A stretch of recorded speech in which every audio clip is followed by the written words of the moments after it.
11:00 na ng gabi nang humalik ang mga gulong ng itim na BMW ni Ricardo Rivas sa makinis na semento ng driveway ng Villa Aurora.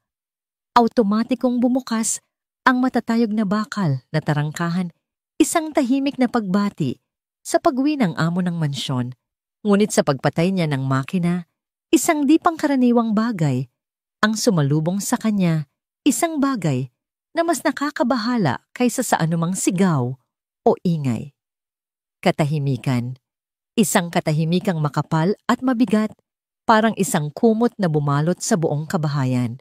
Sa loob ng 5 buwan mula nang pumanaw ang kanyang asawang si Angela, ang tanging bumabati kay Ricardo sa tuwing uuwi siya ay ang walang tigil at nakakabaliw na pag-iyak ng kanyang kambal na anak. Ang iyak na yon ang naging soundtrack ng kanyang bagong buhay, isang paalala ng kanyang kabiguan ng kanyang kalungkutan, ng impyernong unti-unting lumalamon sa dati masayang tahanan. Ngayong gabi, wala iyon. Nicoleo, bulong niya sa sarili, bumaba ng sasakyan. Ang marahang pagsara ng pinto ay umalingaw-ngaw sa gabi na parang putok ng baril. May buhol na biglang namuo sa kanyang sikmura. Bawat hakbang niya patungo sa malaking pinto ng mansyon ay tila may humihila sa kanyang mga paa. Ang malamig na hawakan ng pinto ay nagpadala ng kuryente sa kanyang mga ugat. Pinihit niya ito at pumasok. Ang kadiliman at katahimikan sa loob ay mas matindi. Tanging ang malabong ilaw mula sa isang lampara sa salas ang nagbibigay liwanag sa marmol na sahig. Karaniwan kahit nasa unang palapag pa lang siya, dinig na niya ang hagulgol ng kambal mula sa nursery sa 2nd palapag. Ngayon, tanging ang tibok ng sarili niyang puso ang kanyang naririnig kumakabog sa kanyang dibdib na parang tambol ng digmaan. Isang malamig na takot ang gumapang sa kanyang likuran. Anong nangyari? Nasaan ang mga yaya? Bakit walang umiiyak? Hindi na niya hinubad ang kanyang sapatos. Mabilis ang kanyang mga hakbang, halos takbo paakyat sa malawak na hagdanan. Bawat anino sa pasilyo ay tila isang halimaw na nag-aabang. Bawat sulok ay tila may itinatagong trahedya. Ang mga alaala ng nakalipas na 5 buwan ay parang mga pira-pirasong salamin na sumusugat sa kanyang isipan. Ang mukha ng mga yayang sumusuko, ang mga salita ng doktor, na walang kasiguraduhan ang mapanuring tingin ng kanyang inang si Doña Carmen. Hindi ka marunong mag-alaga ng sarili mong mga anak, Ricardo. Kailangan mo ng tulong na profesional, hindi kung sino-sino lang. At ang pinakamasakit sa lahat ang alaala ni Angela, nakangiti habang hinihimas ang malaki nitong tiyan. Kahit anong mangyari, aalagaan mo sila, mahal ko. Maging ama ka na hindi ko naranasan. Ang pangakong yon ay tila isang parusa ngayon. Nakarating siya sa dulo ng pasilyo sa tapat ng pintuan ng nursery. Nakabukas ito ng bahagya isang siwang na naglalabas ng manipis na sinag ng ilaw mula sa nightlamp sa loob. Itinulak niya ito ng marahan. Ang tunog ng bisagra ay halos hindi marinig, ngunit para kay Ricardo ito'y kasing lakas ng isang kulog. At doon sa gitna ng silid, nakita niya ang isang tanawin na nagpatigil sa pag-ikot ng kanyang mundo. Sa sahig sa pagitan ng 2 kuna, kung saan mahimbing na natutulog sina Nico at Leo, ay may isang babaeng nakaupo. Nakatalikod ito sa kanya nakasuot ng simpleng uniforme ng katulong. Sa dim na ilaw hindi niya maaninag ang mukha nito, ngunit nakikita niya ang bahagyang pag-ugoy ng mga balikat nito. At may naririnig siyang himig. Isang himig na napakapamilyar, isang himig na matagal na niyang hindi naririnig, isang himig na tila hinukay mula sa pinakamalalim na bahagi ng kanyang puso. Ito ang kantang madalas iham ni Angela para sa kambal noong nasa sinapupunan pa lamang sila. Ang kanilang kanta. Isang oyaying walang liriko, isang melodiyang nilikha ng purong pagmamahal. Nanigas si Ricardo sa kanyang kinatatayuan. Ang briefcase na hawak niya ay bumagsak sa sahig, lumikha ng malakas na kalabog. Clank! Sa tunog na yon, huminto sa paghimig ang babae. Dahan-dahan siyang lumingon at sa unang pagkakataon Nasilayan ni Ricardo ang kanyang mukha sa malabong ilaw. Isang mukhang ordinaryo, hindi na bata, ngunit hindi pa rin matanda. May mga guhit ng pagod sa paligid ng kanyang mga mata, ngunit ang mga mata mismo. Mayroon itong dalang kapayapaan na tila hindi nababagay sa magulong mundong ginagalawan ni Ricardo.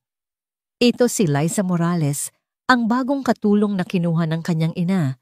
2 araw pa lang ang nakalilipas, isang babaeng hindi man lang niya tinapunaan ng tingin kanina. Hindi ito natinag sa biglaang pagdating niya. Hindi ito nagpakita ng takot o gulat. Tumingin lamang ito sa kanya pagkatapos ay sa 2 kuna at binalik muli ang tingin kay Ricardo. Ang kalmadong reaksyon nito ang mas lalong nagpaalab sa galit at pagkalito ni Ricardo. Humakbang siya pasulong, ang anino niya ay tila isang dambuhala sa pader ng silid. "Sino ka?" Ang mariin niyang tanong, ang boses niya'y isang galit na bulungi. "Anong ginagawa mo rito, sa kwarto ng mga anak ko, sa ganitong oras ng gabi?" Inaasahan niyang magpapaliwanag ito, mga ngatwiran o hihingi ng tawad. Ngunit nanatili itong tahimik, ang mga mata nito'y nakatitig sa kanya, tila binabasa ang bawat hibla ng kanyang pagkatao. Ang katahimikan ay parang gasolinang ibinuhos sa nag-aapoy niyang damdamin. "Sumagot ka!" Sigaw niya, hindi na napigilan ng sarili. Ang boses niya'y umalingaw-ngaw sa loob ng silid, isang marahas na tunog na dapat sana'y gumising sa sinumang natutulog. Ngunit sina Nico at Leo, sa kabila ng lahat, ay gumalaw lang ng bahagya sa kanilang mga kuna. Isang maliit na ungol mula kay Nico, isang mahinang paghikab mula kay Leo, at bumalik sila sa mahimbing na pagkakatulog. Natigilan si Ricardo. Ang katotohanan iyon na ang sigaw niya ay hindi man lang nakabulahaw sa kambal, ay mas lalong nagpadama sa kanya ng kawalan ng kontrol. Tila isa siyang dayuhan sa sarili niyang tahanan, sa harap ng sarili niyang mga anak. Itinuon niya muli ang kanyang nag-aapoy na tingin sa babae. Ang kanta. Sabi niya, nanginginig ang boses sa pinaghalong sakit at galit. "Paano mo nalaman ang kantang yan? Tanging ang asawa ko lang ang nakakaalam niyan. Sagutin mo ako." Ito na ang tanong na naglalaman ng lahat ng kanyang takot. Sino ang babaeng ito? Isang espiya, isang manloloko na nag-research tungkol sa pamilya niya. Paano niya nalaman ang isang bagay na napaka-personal, isang bagay na para sa kanya ay sagrado? Tumayo si Liza mula sa pagkakaupo sa sahig. Dahan-dahan ang kanyang mga kilos, maingat na para bang ayaw niyang makalikha ng anumang ingay na makakasira sa kapayapaan ng silid. Humarap ito ng diretso kay Ricardo, ang mukha'y walang mababakas na emosyon. Sa isang saglit, ang kalmadong titig nito ay parang malamig na tubig na ipinahid. Sa kanyang nag-aalab na galit, ngunit hindi sapat para pawiin ang kanyang pagdududa. Naghihintay si Ricardo ng isang mahabang paliwanag, isang komplikadong kasinungalingan, o isang desperadong pag-amin. Ngunit ang mga salitang lumabas sa bibig nito ay simple, direkta at mas lalong nakapagpalito sa kanya. "Ako po si Liza Senyor Rivas." Mahinahon itong sagot, ang bagong tagalinis na ipinasok ni Doña Carmen. Itinaas ni Ricardo ang kanyang kamay. Hindi yan ang tinatanong ko, ang kant. Pinutol siya nito hindi sa pamamagitan ng salita, kundi sa isang titig na tila tumatagos hanggang sa kanyang kaluluwa.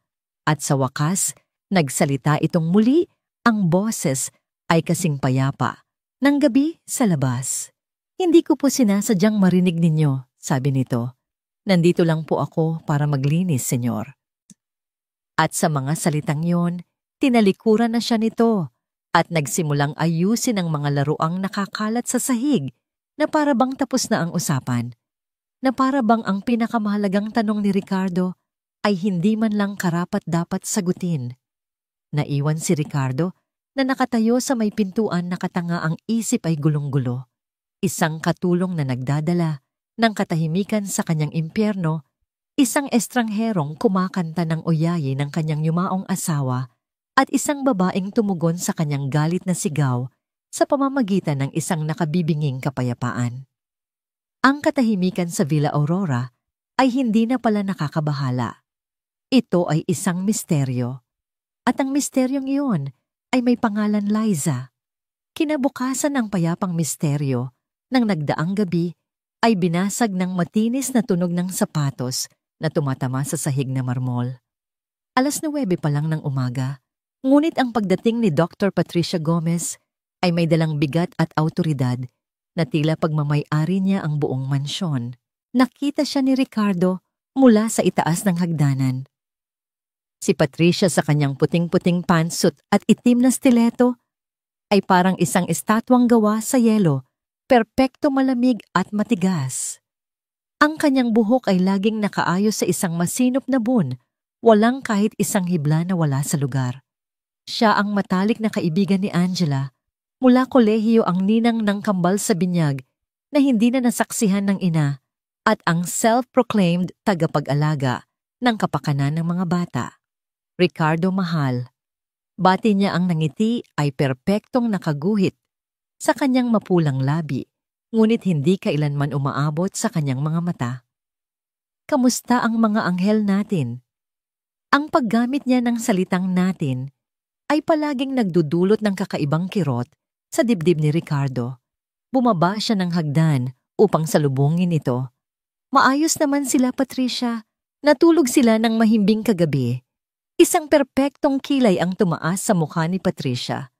Talaga that's a first. May bago ba sa routine na itinakda ko? The new nanny is following the sleep training manual. I hope. Bago pa man makasagot si Ricardo, isang boses ang sumabad mula sa pasilyo patungo sa kusina. Wala namang himala, Patricia. Marahil ay napagod lang sa kaiiyak ang mga bata.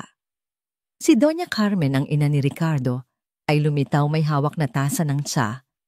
Ang kanyang presensya ay kasing bigat ng kay Patricia, ngunit mas mainit, mas tradisyonal. Suot ang isang mamahaling duster na gawa sa seda, tiningnan niya si Patricia na may halong respeto at pagdududa. Para kay Doña Carmen, ang modernong sikolohiya ni Patricia ay isang anyo ng pangingialam. Magandang umaga, Doña Carmen. Bati ni Patricia ang nangiti, hindi natinag. Naupo silang tatlo sa malawak na salas. Ang sikat ng araw na tumatago sa salaming bintana ay nagbibigay liwanag sa alikabok na lumulutang sa hangin, mga maliliit na patunay na kahit ang Villa Aurora ay hindi perpekto. I came here to discuss my updated care plan for Nico and Leo. Simula ni Patricia, inilabas ang isang tablet mula sa kanyang Hermes na bag.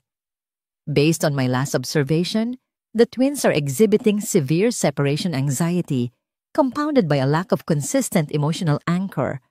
Ang kailangan nila ay istruktura, Ricardo, predictability. Hindi sila dapat ma-expose sa mga inconsistent stimuli, lalo na mula sa mga taong temporaryo lang sa buhay nila.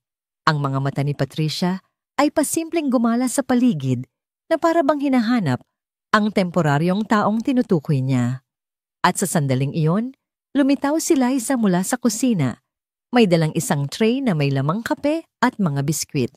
Tahimik ang kanyang mga kilos, halos hindi marinig.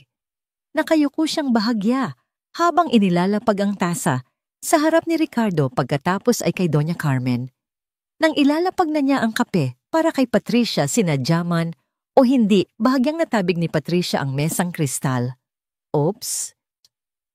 Ang mainit na kape ay tumapon hindi sa mamahaling carpet, kundi sa puting uniforme ni Liza. Lumikha ng isang malaking kulay kaping mantsa sa kanyang dibdib. Napasigaw si Liza sa hapdi na paurong ng bahagya. Naku, pasensya ka na. Sabi ni Patricia, ang tono ay walang bahid ng anumang pagsisisi. Tila mas nababahala pa siya sa posibleng pagtalsik ng kape sa kanyang sapatos. Ang clumsy mo naman. Mag-ingat ka sa susunod. Tumingin si Ricardo kay Liza na namumula ang balat kung saan natapunan ng kape, ngunit walang imik. Yumuko lang ito at nagsimulang punasan ang natapon sa mesa gamit ang isang panyo mula sa kanyang bulsa. Hayaan mo na yan, iha. Gamutin mo yang paso mo. Utos ni Doña Carmen ang boses ay may bahid ng awa. Nagmamadaling umalis si Liza. Ang mantsa sa kanyang uniforme ay tila isang simbolo ng kanyang mababang katayuan sa bahay na yon. See what I mean, Ricardo? Sabi ni Patricia, ibinalik ang usapan na parang walang nangyari. Chaos, distractions. The household staff should be invisible. Hindi sila dapat nagiging bahagi ng personal na espasyo ng mga bata. It creates confusion. Sino ang primary caregiver? Sino ang nagpapakain? Sino ang nagpapatulog? Dapat malinaw yan sa isip ng kambal. Tumango-tango si Ricardo. Ang isip ay naaalala ang eksena kagabi. Si Liza, nakaupo sa sahig kumakanta. Ang payapang tulog ng kambal. Paano maipapaliwanag ng siyensya at mga manual ni Patricia ang himalang iyon? What you're saying makes sense. Sabi niya pilit na isinasantabi ang kanyang pagdududa. Pero kagabi, for the first time in 5 months, there was peace in this house. A false peace. Mabilis na sagot ni Patricia. Isang panandali ang lunas na maaaring magdulot ng mas malalang problema sa hinaharap. Baka binigyan niya ng kung ano ang mga bata. Asukal sa gatas. Baka pinagod niya sa kung anong paraan. Hindi natin alam. We cannot entrust them to someone without credentials, without a background check. Tumingin siya kay Doña Carmen. Saan niyo nga po pala nakuha ang babaeng yan, Doña? Rekomendasyon ng hardinero natin. Sagot ni Doña Carmen umiinom ng tsa. Taga-probinsya, malinis daw magtrabaho at mapagkakatiwalaan. Mapagkakatiwalaan. Ulit ni Patricia may halong panguuyam. Ang tiwala ay hindi sapat pagdating sa kalusugan ng mga bata. Ang kailangan ay kwalipikasyon. Habang nagpapatuloy ang kanilang usapan, bumalik si Liza mula sa kusina. Nakapagpalit na ito ng isang lumang puting t-shirt. Tahimik siyang dumaan sa likuran nila, dala ang isang vacuum cleaner patungo sa kabilang bahagi ng bahay. Ngunit bago siya tuluyang mawala sa paningin, saglit siyang huminto at lumingon. Ang mga mata nila ni Ricardo ay nagtama. Sa isang iglap nakita niya sa mga mata nito ang bakas ng sakit mula sa paso, ang kahihiyan mula sa insidente kanina at isang bagay pa, isang pakiusap na hindi niya maintindihan. Ngunit ang lahat ng iyon ay nawala nang muli siyang magsalita. Senyor May, kailangan pa po ba kayo? Tanong niya, ang boses ay profesional at walang emosyon. Wala. Magpatuloy ka sa trabaho mo. Malamig na sagot ni Ricardo, umiiwas ng tingin. Narinig niya ang mahinang tunog ng vacuum cleaner mula sa malayo. So as I was saying, pagpapatuloy ni Patricia, inilapit ang tablet kay Ricardo. We need to limit the twins' interaction with non-essential personnel starting today. Napatingin si Ricardo sa direksyon kung saan nagtungo si Liza. Ang anino ng kahapon, ang alaala ni Angela, ang uyayi-ang kapayapaan ay unti-unting natatabunan ng anino ng kasalukuyan, ang luhika ni Patricia, ang pagdududa ni Doña Carmen at ang sarili niyang takot. At habang nakikinig siya sa mga planong siyentipiko ni Patricia, isang malamig na boses sa kanyang isipan ang nagsimulang bumulong. Baka nga tama si Patricia. Baka ang kapayapaan kagabi ay isang ilusyon lang, isang mapanganib na pagkakataon na hindi na dapat maulit. Ang desisyon ay unti-unti nang nabubuo sa kanyang isipan, isang desisyong alam niyang magbabalik ng ingay at kaguluhan, ngunit sa tingin niya, ito ang tama at ligtas na gawin. 2 araw ang lumipas na parang isang mahabang nakabibinging panaginip. Ang katahimikan na dinala ni Liza ay nanatili, ngunit ngayon mayroon na itong bahid ng tensyon. Alam ni Ricardo na sa tuwing naririnig niya ang halos perpektong katahimikan mula sa nursery, si Liza ang dahilan. Hindi niya ito nakikita, ngunit nararamdaman niya ang presensya nito, isang tahimik na anino na nag-aayos, nagpapakalma at nagpapatulog sa kambal nang hindi nagpapakita. Ang mga profesional na yaya ay nagiging palamuti na lamang. Sila ang naghahanda ng gatas, Sila ang nagpapalit ng lampin, ngunit sa oras na magsimulang umiyak ang kambal, isang mahinang anino lang ang dadaan sa pasilyo at ilang sandali pa ang iyak ay magiging ungol at ang ungol ay magiging mahimbing na paghinga. Isang hapon habang abala si Ricardo sa kanyang home office, tumunog ang kanyang telepono. Si Patricia. "Ricardo?" Sabi nito sa kabilang linya, ang boses ay puno ng artificial na pag-aalala. "I need to tell you something. Ayoko sanang makialam pa, but this concerns the safety of Nico and Leo." Napahigpit ang hawak ni Ricardo sa telepono. "Anong ibig mong sabihin?" "One of the nannies called me." Nag-aalala siya. "She said she saw the new help." Si Liza. "She saw her putting something in the baby's milk bottle." Isang tila kidlat ang gumuhit sa isipan ni Ricardo. Ano-anong inilagay niya? Hindi niya sigurado. Sagot ni Patricia, ang boses ay puno ng kalkuladong pag-aalinlangan. Isang uri ng pulbos daw mula sa isang maliit na sobreng papel. Nang tinanong daw niya, sinabi ni Liza na bitamina lang daw iyon na inireseta ng doktor. But Ricardo, which doctor I checked with their pediatrician, walang ganong inireseta. The nanny is afraid to tell you directly, takot siyang masisante. Kaya sa akin siya tumawag. Nanlamig ang buong katawan ni Ricardo. Ang mga salita ni Patricia ay parang lason na. Unti-unting kumakalat sa kanyang sistema, pinapatay ang anumang natitirang tiwala na nagsisimula ng mabuo para kay Liza. Ang oyayi ang kapayapaan. Lahat ba yon ay dahil sa isang gamot, isang pampatulog? "Ricardo, are you still there?" Tanong ni Patricia. "Look, I'm not saying she's poisoning them. Baka isang halamang gamot lang yon mula sa probinsya. But that's the point. We don't know what it is. Hindi ito dapat pinapainom sa mga sanggol na wala tayong kasiguraduhan. It's dangerous. It's reckless." "I'll handle this," mariing sabi ni Ricardo bago ibaba ang tawag. Pagkatapos ng tawag, hindi na siya mapakali. Ang bawat tahimik na sandali mula sa nursery ay hindi na kapayapaan ang dala, kundi pagdududa. Ang imahe ni Liza na may hawak na sobre ng pulbos ay paulit-ulit na naglalaro sa kanyang isipan. Ang pagdududang iyon ay mas lalo pang pinalaki ng kanyang ina. Kumatok si Doña Carmen sa pinto ng kanyang opisina. Maya-maya may dalang isang tasa ng kape. "Mukhang malalim ang iniisip mo, anak." Sabi nito, inilapag ang kape sa kanyang mesa. "Si Liza, ma, may sinabi sa akin si Patricia." Ikinuwento niya ang tungkol sa pulbos.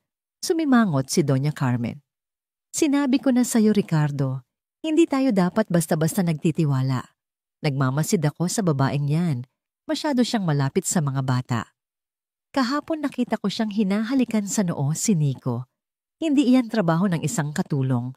That's blurring the lines. Ano siya, ina? The nerve." Ang bawat salita ng kanyang ina ay parang panggatong.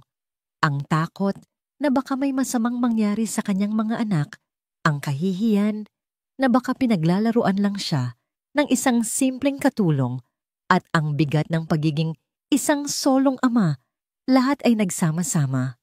Kailangan niyang kumilos. Kailangan niyang ibalik ang kontrol. Hapon na nang ipatawag niya si Liza sa kanyang opisina. Ang silid na dati sentro ng kanyang kapangyarihan sa mundo ng korporasyon ay naging lugar ngayon ng isang personal na paghatol. Pumasok si Liza, nakayuko ang mga kamay ay magkasalikop sa kanyang harapan.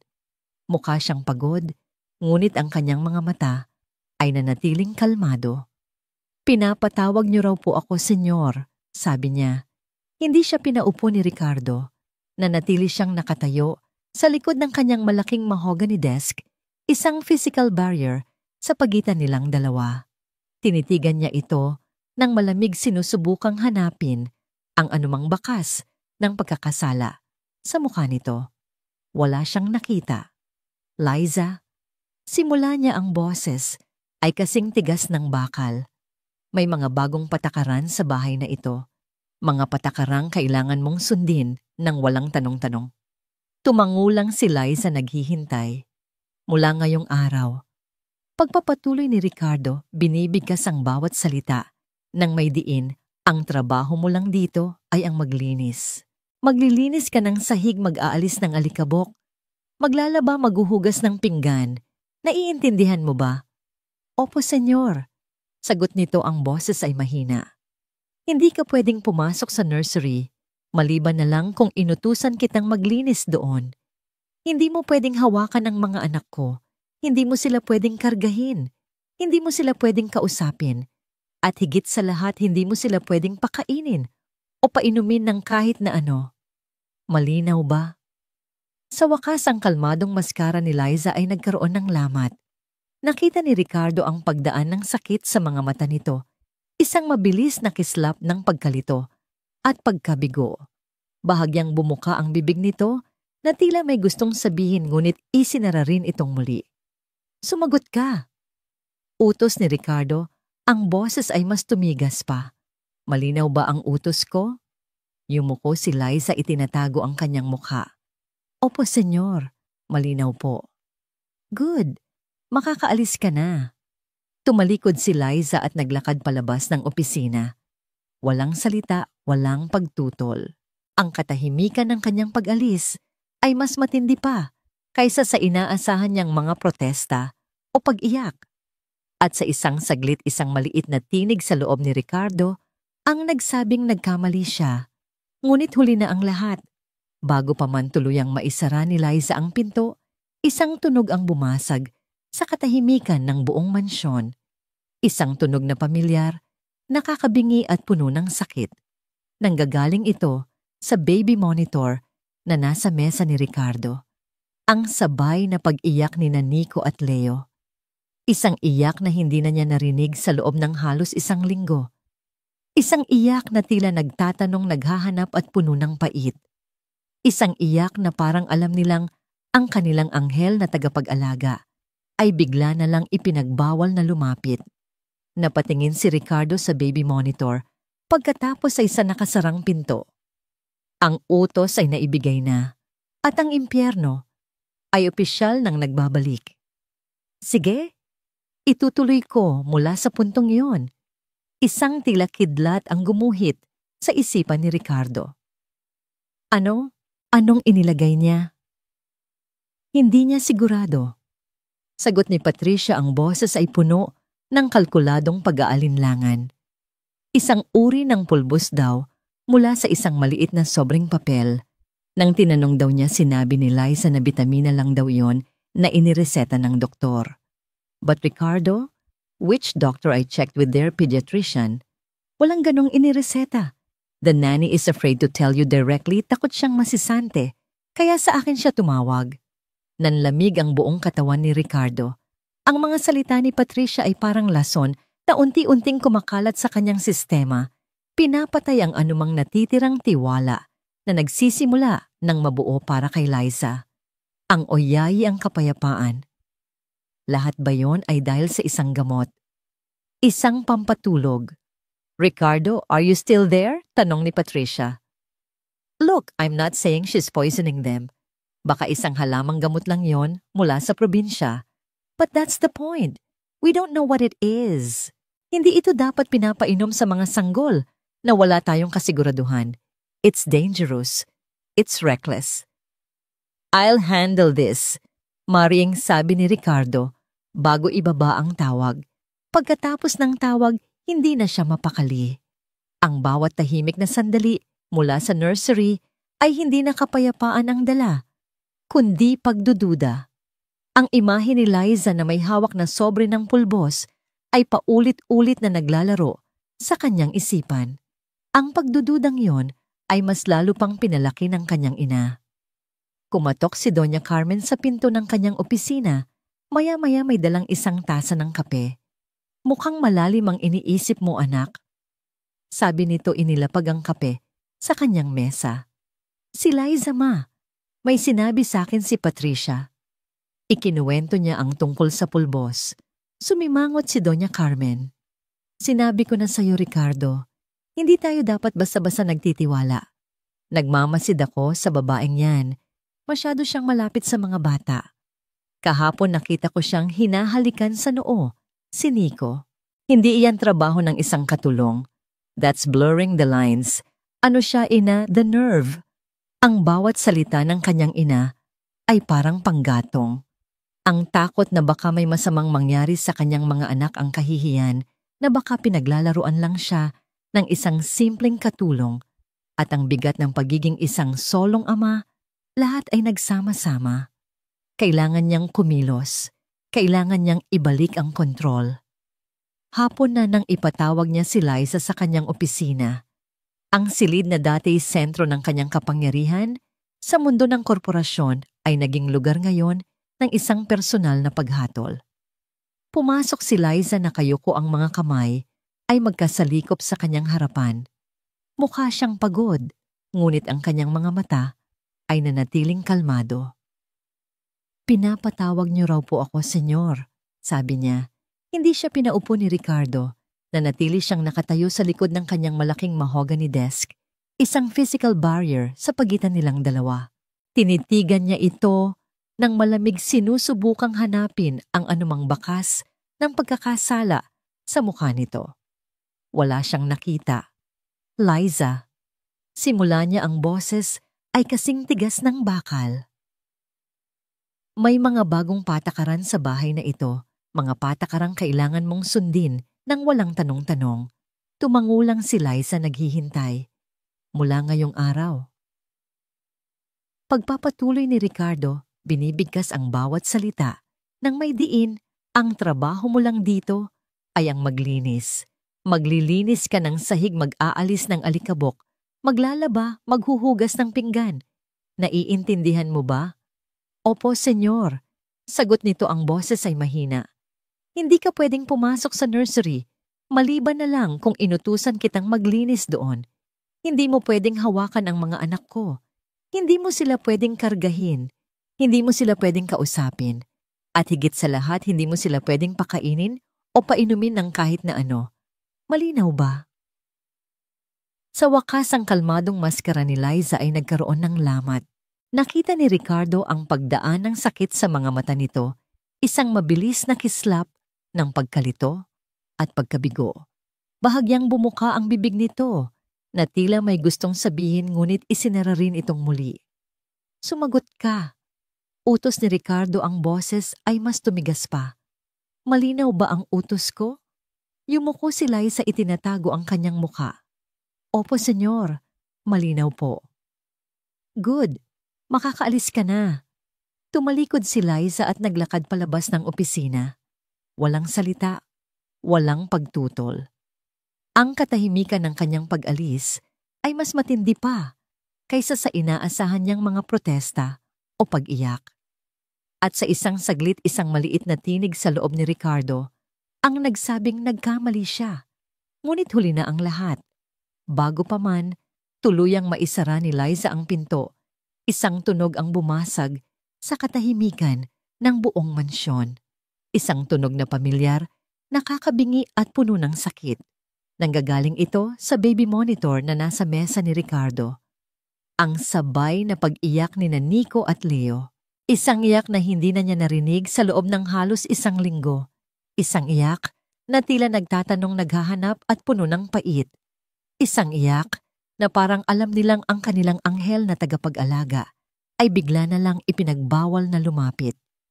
Napatingin si Ricardo sa baby monitor pagkatapos ay sa nakasarang pinto. Ang utos ay naibigay na at ang impyerno ay opisyal nang nagbabalik. Ang sumunod na 3 araw ay hindi lang pagbabalik sa impyerno. Ito ay isang paglubog sa mas malalim, mas madilim at mas desperadong uri ng impyerno. Ang mga utos ni Ricardo na idinikta ng takot at pagdududa ay naging mga pader na nagkulong hindi lang kay Liza, kundi sa buong Villa Aurora. Ang walang tigil na pag-iyak ng kambal ay bumalik ng may panibagong lakas.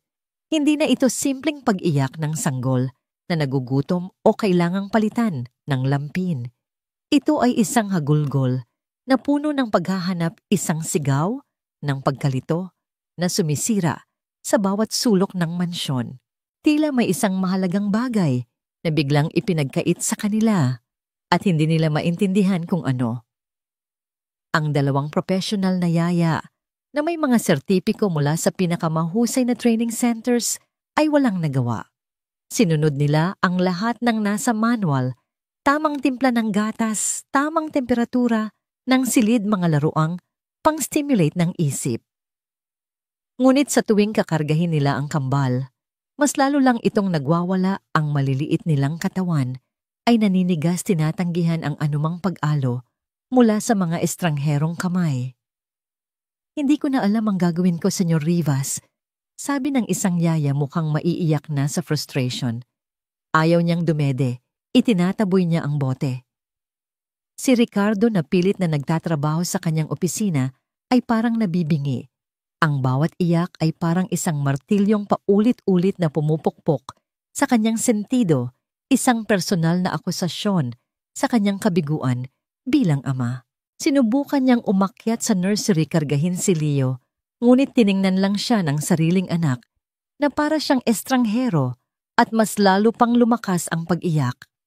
Sa gitna ng lahat ng kaguluhang ito, si Liza ay naging isang multo. Gumagalaw siya sa loob ng bahay nang walang imik ang mukha'y laging nakayuko. Naglilinis siya ng mga sahig na makintab na nagpupunas ng mga muebles na wala namang alikabok. Ang kanyang mga kilos ay mechanical, ngunit ang kanyang mga mata, palaging nakatingin ang mga ito sa isang direksyon, paitaas patungo sa hagdanan na umaakyat sa ikalawang palapag kung nasaan ang nursery. Minsan sa gitna ng gabi, nagising si Ricardo sa matinding pag-iyak ni Nico. Nang bumaba siya para kumuha ng tubig, naabutan niya si Liza sa dilim ng kusina, nakatayo malapit sa pinto nakikinig. Sa malabong ilaw mula sa buwan na tumatagos sa bintana, nakita niya ang mga luhang tahimik na dumadaloy sa mga pisngi nito. Hindi ito gumawa ng ingay, hindi ito nagsalita.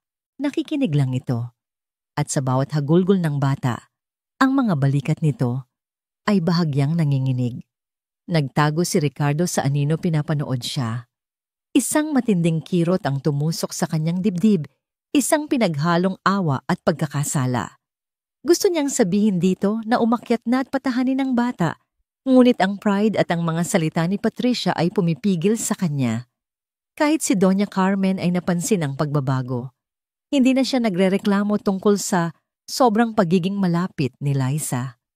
Sa halip madalas niya itong nakikitang nakatitig sa kawalan, ang kanyang nooy nakakunot sa pag-aalala, habang pinapakinggan ang walang sawang pag-iyak ng kanyang mga apo. Ang kasukdulan ay dumating sa ikatlong araw. Mayroon si Ricardo na isang napakahalagang video conference meeting kasama ang mga investor mula sa Japan. Isang multibilyong pisong deal ang nakasalalay dito. Ikinulong niya ang sarili sa kanyang soundproofed office, umaasang magkakaroon siya ng kahit isang oras na kapayapaan. Nasa kalagitnaan na siya ng kanyang presentasyon, ipinapaliwanag ang mga financial projection nang biglang may sumabog na sigaw mula sa labas ng kanyang pinto. Hindi ito ang karaniwang iyak. Ito ay isang sigaw na puno ng sakit. Senyor Rivas, tulong. Naputo lang sinasabi ni Ricardo. Ang mga mukha ng Hapon sa screen ng kanyang laptop ay nagpakita ng pagkalito.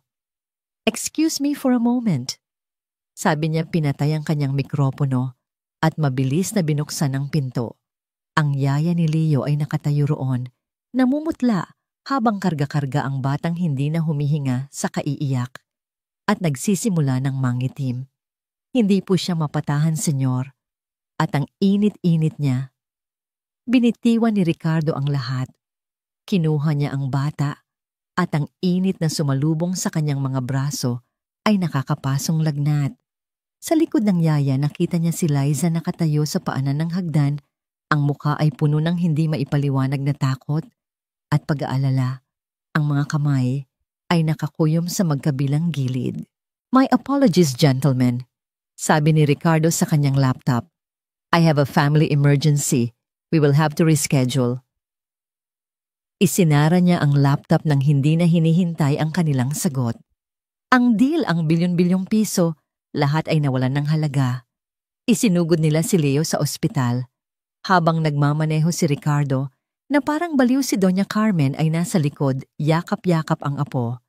Sinabi ng doktor na ito ay febrile seizures na dulot ng mataas na lagnat at stress mula sa walang tigil na pag-iyak. Nang gabing iyon sa tahimik at puting silid ng ospital, habang pinagmamasdan niya si Leo na mahimbing na natutulog dahil sa gamot gumuho ang mundo ni Ricardo. Lahat ng kanyang pride, lahat ng kanyang takot, lahat ng kanyang pagmamatigas ay nawasak. Ang tama at ligtas na desisyon ay halos ikamatay ng kanyang anak. Umuwi siya sa Villa Aurora, kinaumagahan pagod at talunan. Ang bahay ay tahimik, ngunit ito ay isang katahimikang mabigat at malungkot. Naabutan niya si Liza sa kusina, nagpapakintab ng mga kubyertos na makintab na. Ang mga mata nito ay mugto halatang magdamag na umiyak. Hindi niya kailangang magtanong. Alam niyang alam nito ang nangyari. Lumapit si Ricardo, ang bawat hakbang ay tila may bigat na 1 tonelada. Tumayo siya sa harapan nito at sa unang pagkakataon, tiningnan niya ito hindi bilang isang katulong, hindi bilang isang suspetsado, kundi bilang isang tao. Napansin ni Liza ang kanyang presensya at tumingala. Ang mga mata nila'y muling nagtama. Walang sinabi si Ricardo, walang paliwanag, walang pag-amin. Ngunit sa kanyang mga mata, nakita ni Liza ang lahat, ang pagsisisi, ang pagod, ang pagkatalo. Kumusta na po si Sir Leo? Tanong nito, ang boses ay nanginginig. Hindi sumagot si Ricardo. Sa halip sinabi niya ang mga salitang matagal nang dapat niyang binitawan, ang mga salitang pinakamahirap bigkasin para sa isang taong tulad niya. Ako, nagsimula siya, ang boses ay garalgal at halos hindi marinig. Ako, nagkamali ako. Ang umagang iyon ay hindi nagsimula sa isang pag-uusap, kundi sa isang kilos. Matapos ang kanyang pag-amin sa kusina, bumalik si Ricardo sa kanyang opisina at ipinatawag muli si Liza. Sa pagkakataong ito, nang pumasok si Liza, itinuro niya ang silyang nasa harap ng kanyang mesa. Maupo ka, Liza. Ang simpleng paanyayang iyon ay isang lindol na yumanig sa mga pader ng kanilang relasyon bilang amo at katulong. Umupo si Liza sa dulo ng silya, ang likod ay tuwid na tuwid puno ng pag-iingat. Inilabas ni Ricardo ang kanyang checkbook. Ang sweldo mo kada buwan, sabi niya habang nagsusulat, ay dodoblehin ko simula ngayon. Ipinakita niya ang cheque kay Liza. Ang halagang nakasulat doon ay sapat na para buhayin ang pamilya nito sa loob ng kalahating taon. Napatitig si Liza sa papel, ang mga matay ng lalaki. Pero senyor, hindi ko po matatanggap yan. Ang trabaho ko lang po ay... Hindi, Tom. Putol ni Ricardo, ang boses ay matatag at walang pag-aalinlangan. Mali ka. Ang trabaho mo dito ay hindi lang maglinis. Itinabi niya ang checkbook at sinalubong ang mga mata ni Liza. Mula ngayon, ikaw na ang bahala sa lahat ng pangangailangan nina Nico at Leo. Ikaw ang kanilang primary caregiver. Ang mga yaya ay tutulong sa'yo. Susunod sila sa mga sasabihin mo. Your official role is more than a helper. You are in charge. Ang mga luha na pinigilan ni Liza sa loob ng 3 araw ay nagsimula ng mamuo sa gilid ng kanyang mga mata. Hindi ito luha ng saya dahil sa pera, kundi luha ng pagkilala. Bakit po? Halos pabulong niyang tanong. Bakit po ninyo ako pinagkakatiwalaan? Huminga ng malalim si Ricardo, inamin ang katotohanang matagal niyang itinatanggi. Dahil nakikita nila ang hindi ko nakikita, nararamdaman nila ang hindi ko maibigay. At higit sa lahat, kailangan kanila. Idinagdag niya sa isip, at kailangan din kita. Salamat po, senyor. Sabi ni Liza, ang boses ay basag. Iyon lang. Ngunit sa 2 salitang iyon, narinig ni Ricardo ang isang pangako ng katapatan na hindi kayang bilhin ng anumang halaga. Ang kapayapaan ay bumalik sa Villa Aurora na parang isang dating kaibigan. Ang iyak ng kambal ay napalitan ng mga hagik-gik at maliliit na ungol ng kasiyahan. Si Ricardo, sa unang pagkakataon, ay nagsimulang umuwi ng mas maaga, hindi dahil sa obligasyon, kundi dahil gusto na niyang masaksihan ang mga maliliit na himala sa kanyang tahanan. Madalas tatayo siya sa may pintuan ng nursery, tahimik na nagmamasid. Nakikita niya si Liza na nakaupo sa sahig, kinakausap sina Nico at Leo na parang naiintindihan nila ang bawat salita. Ikinukwento nito ang tungkol sa mga ibon sa bintana, ang kulay ng mga bulaklak sa hardin, ang mga bituin sa langit. At ang kambal ay nakikinig, ang kanilang mga matay nakatutok sa kanya, puno ng pagsamba. Ang pagbabagong ito ay hindi nakaligtas sa mapanuring mga mata ni Doña Carmen. Isang hapon, habang nagkakape sa hardin, nakita niya si Liza na itinutulak ng marahan ng duyan kung saan natutulog ang kambal. Sa halip na magbasa ng magazine, pinanood niya ito. Nakita niya ang pag-aalaga sa bawat kilos ni Liza, ang marahang pag-aayos nito, ng kumot ang paraan ng pagtapik nito sa likod ni Leo, ang pag-awit nito ng pamilyar na oyayi. Nilapitan niya ito. Mukhang mahimbing ang tulog ng mga apo ko. Sabi niya, ang tono'y hindi na kasing talim ng dati. Nagulat si Liza. Opo, senyora. Pagod po siguro sa paglalaro kanina. Umupo si Doña Carmen sa isang siliyang malapit. May anak ka rin, hindi ba? Tanong niya. Isang tanong na hindi niya kailanman inisip na itanong noon. Tumango si Liza, isang matamis na ngiti ang sumilay sa kanyang labi sa unang pagkakataon. Opo, senyora. Si Mia po. 15 anyos na. Nasaan siya ngayon? Nasa probinsya po sa kapatid ko. Doon po siya nag-aaral. Umuuwi lang ako. Pag may pagkakataon, may bahid ng lungkot sa kanyang boses. Doon sa ilalim ng puno ng mangga, nakita ni Doña Carmen hindi ang isang katulong, kundi ang isang kapwa-ina. Isang inang nagsasakripisyo, nangungulila, ngunit patuloy na nagmamahal. Isang biglaang pagkaunawa ang tumama sa kanya. Ang pagmamahal na ibinibigay ni Liza sa kanyang mga apo ay hindi peke. Ito'y umaapaw mula sa isang pusong puno na nito. Kung ganoon, sabi ni Doña Carmen matayo, siguraduhin mong tumatawag ka sa kanya gabi-gabi. Sabihin mo sa kusinera na magbalot ng pagkain para may maiuwi ka sa pamilya mo sa araw ng iyong pahinga. Naiwang tulala si Liza. Ang simpleng kabaitang yon mula sa matapobreng ginang ay mas nakakagulat pa kaysa sa dobleng sweldo. Isang bigkis ng respeto kahit pa manipis ang nagsimulang mabuo sa pagitan nilang dalawa. Ang marupok na paraisong ito ay hindi nagtagal. Isang Sabado ng hapon, habang maganda ang sikat ng araw, nagpasya si Ricardo na huwag nang pumasok sa opisina. Nasa damuhan siya nakikipaglaro sa kambal. Nakakalat ang mga laruan sa paligid nila. Si Liza ay nakaupo sa malapit, tumatawa habang sinusubukan ni Nico na isubo ang paa nito. Si Ricardo naman ay ginagawang eroplano si Leo sa ere na sinasabayan ng malalakas na halakhak ng bata. Ito ay isang perpektong larawan ng isang pamilya. Isang larawan na hindi dapat makita ng iba. Biglang isang marangyang puting kotse ang huminto sa tapat ng mansyon. Bumukas ang pinto at bumaba si Dr. Patricia Gomez, suot ang isang eleganteng bestidang kulay ube na para bang pupunta sa isang high society event. Ang pagtawa sa hardin ay biglang naputol. Naglakad si Patricia palapit sa kanila. Ang kanyang mga takong ay lumulubog ng bahagya sa malambot na damo. Ang kanyang ngiti ay kasing perpekto at kasing lamig ng dati. Ngunit nang makita niya ang eksena, si Ricardo na nakaupo sa damo pawisan masaya, si Liza na napapaligiran ng mga laruan komportable, at ang kambal na malulusog at masisigla ang nangiti sa kanyang mukha ay nag-freeze. Isang kislap ng purong galit maitim at nakakakilabot ang dumaan sa kanyang mga mata bago niya ito mabilis na itinago sa likod ng kanyang maskara ng pag-aalala. Ricardo. What a pleasant surprise. Sabi niya, ang boses ay matamis na parang pulot.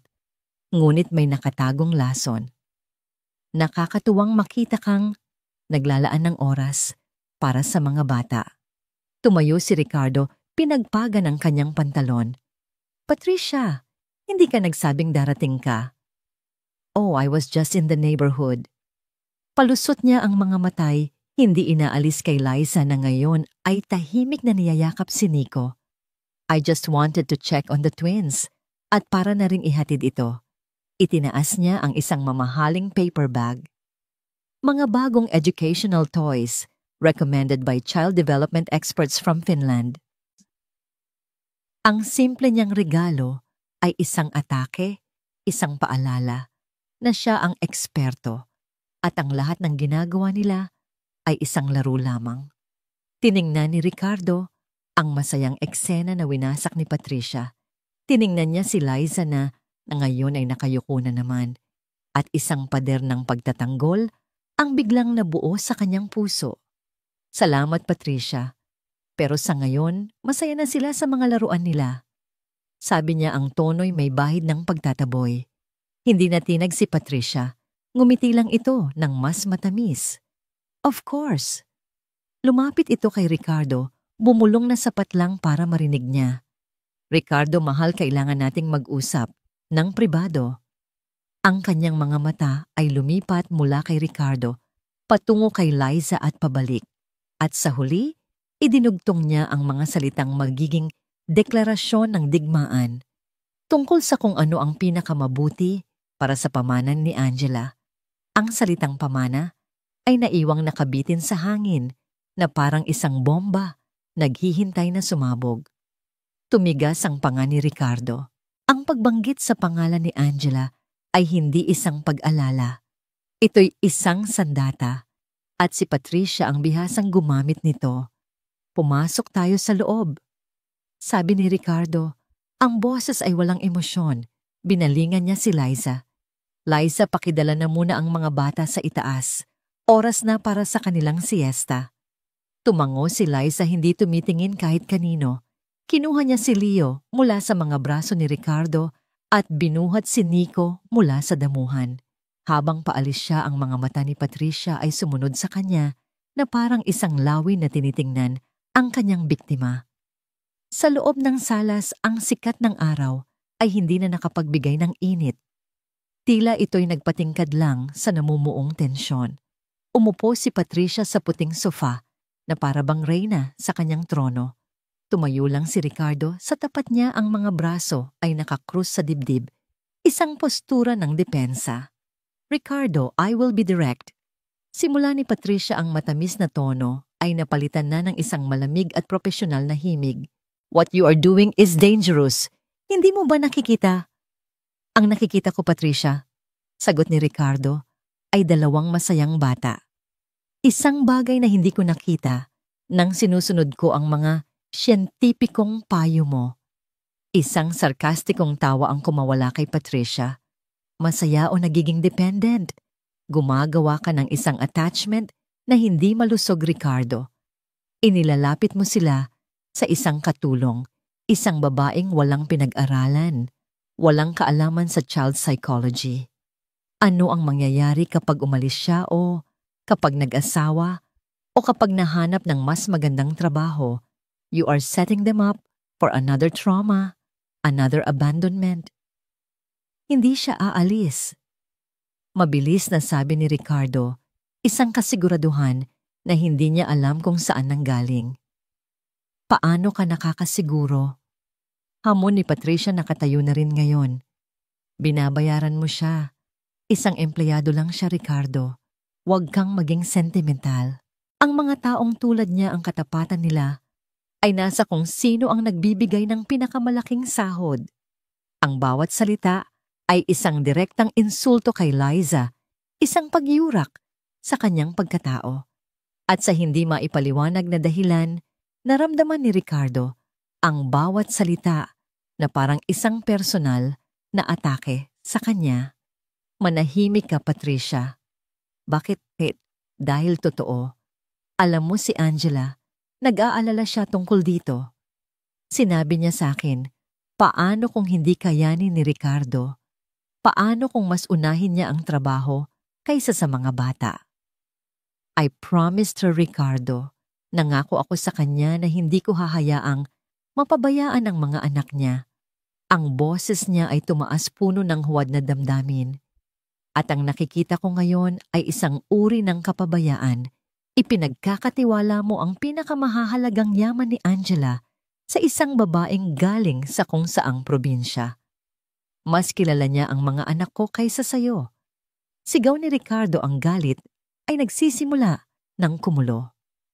Dahil hinahayaan mo siya, pinababayaan mo ang responsibilidad mo bilang ama at ipinapasa sa kanya. Madali kasi. 'Di ba, mas madaling magbayad ng isang tao para mahalin ang mga anak mo kaysa gawin mo ito mismo. Ang akusasyon ay tumama na parang isang malakas na sampal.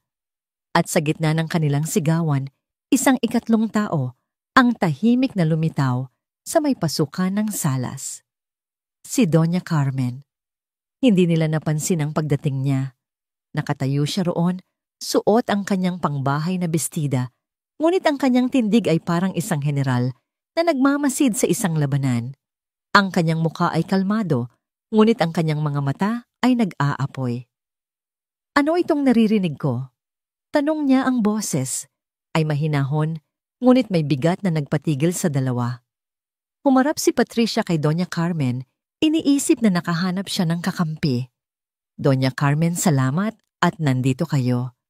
Hindi ba't sinabi ko na sa inyo, ang babaeng yan si Liza ay isang masamang impluensya. Tignan niyo ang ginagawa niya kay Ricardo. Nilalason niya ang isip niya. Naglakad si Doña Carmen palapit sa kanila. Ang bawat hakbang ay mabagal at may layunin. Huminto siya sa pagitan ni Ricardo at Patricia. Nakikita ko ang ginagawa niya, sabi ni Doña Carmen, ang mga matay nakatutok kay Patricia. Nakikita kong pinapasaya niya ang mga apo ko. Nakikita kong ibinibigay niya ang pag-aarugang hindi maibigay ng pera. Nakikita kong pinupunan niya ang isang pagkukulang na hindi mo kailanman mapupunan kahit gaano pa karami ang libro mo. Natigilan si Patricia. Pero kayo mismo ang nagsabi na hindi siya karapat-dapat. Nagkamali ako. Simpleng sagot ni Doña Carmen. Isang bagay na mukhang hindi mo kayang aminin. Tumingin siya kay Patricia mula ulo hanggang paa na may halong pandidiri. At ikaw, pagpapatuloy niya, pumupunta ka rito sa pamamahay ko, sinisigawan ang anak ko at hinahamak ang isang babaeng mas may puso pa kaysa sayo. How dare you? Sigaw ni Patricia. Ang kanyang sosyal na maskara ay tuluyan ng nabakbak. Ginagawa ko ito para kay Angela. Ako ang kaibigan niya. Hindi niyo alam kung ano ang pinag-usapan namin. Tama. Sabi ni Doña Carmen, ang boses ay kasing lamig ng yelo. Hindi ko alam. Pero may isang bagay akong alam. Lumapit pa siya ng isang hakbang. Ang kanilang mga mukha ay halos magkadikit na. Alam kong may mga ahas na nagbabalat kayong kaibigan, bulong ni Doña Carmen. At ikaw, Patricia, ikaw ang pinakamakamandag sa kanilang lahat. Bastos kang matanda ka. Sigaw ni Patricia, halos maidura ang mga salita. You are just as delusional as your son. Pareho kayong nabulag sa pakitang tao ng katulong na yan isa siyang ahas. Isang ahas na makamandag. Iyon na ang huling salita. Sa isang iglap ang kanang kamay ni Doña Carmen ay itinaas niya. Mabilis, malakas, at may kasamang tunog na umalingaw-ngaw sa buong salas. Plak! Ang sampal ay perpektong tumama sa pisngi ni Patricia. Napakalakas nito, kaya't bahagyang napaatras si Patricia, ang kanyang ulo'y tumagilid. Ang lahat ng kulay ay nawala sa kanyang mukha, napalitan ng isang namumulang marka ng kamay. Ang katahimikan na sumunod ay nakabibingi. Nakatitig si Patricia kay Doña Carmen, ang mga matay ng lalaki, sa hindi makapaniwalang galit. Ang kanyang bibig ay bahagyang nakabuka, ngunit walang salitang lumalabas. Ang nag-iisang ahas dito, sabi ni Doña Carmen, ang boses ay kalmado, ngunit puno ng panganib, ay ang taong gumagamit sa pangalan ng patay para sa sariling interes. Ngayon, lumayas ka sa pamamahay ko. Nanginginig sa galit, hinawakan ni Patricia ang kanyang namumulang pisngi. Ang kanyang mga mata ay parang dalawang nagbabagang uling na nakatitig, hindi kay Doña Carmen, kundi kay Ricardo. Ang tingin na yon ay isang sumpa, isang pangako ng paghihiganti. Pagsisisihan ninyong lahat ito. Ang sabi niya, ang boses ay isang nanginginig na bulong. Pagsisisihan ninyo ang araw na ito. Mabilis siyang tumalikod, ang kanyang mga takong ay mabilis na tumaktak sa sahig na marmol. Ang malakas na pagbagsak ng pinto ng mansyon ay ang huling tunog ng natapos na labanan. Ngunit alam ni Ricardo, habang nakatitig sa pintong isinara, na hindi pa ito tapos. Ito ay simula pa lamang ng isang mas malaking digmaan. Ang sampal ni Doña Carmen ay nag-iwan ng isang makapal at mabigat na katahimikan sa Villa Aurora sa mga sumunod na araw. Si Patricia ay hindi na tumawag o nagpakita. Ngunit ang kanyang pagkawala ay hindi nagdulot ng kapayapaan. Sa halip, ito'y parang isang katahimikan bago ang isang malakas na bagyo. Alam nilang may ginagawa itong plano. Alam nilang hindi ito titigil. Ang insidente ay nagbago rin sa lahat. Ang alyansa sa pagitan ni Ricardo at ng kanyang ina ay naging mas matibay. Ang respeto ni Doña Carmen kay Liza ay naging isang tahimik na paghanga.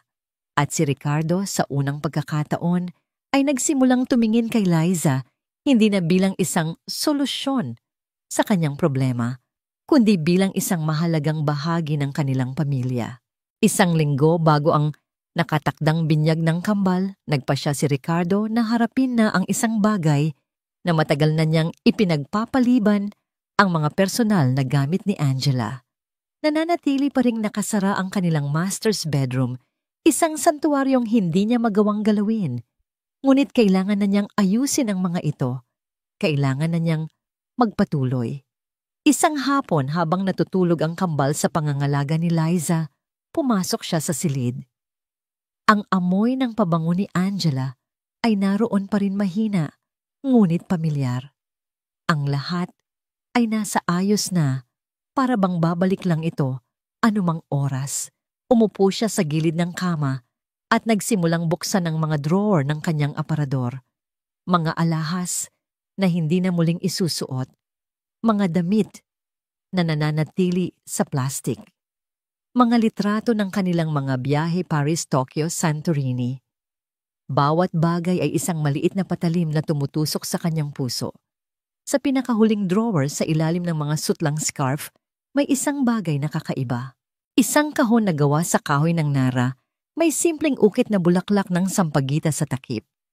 Hindi niya ito maalalang nakita dati.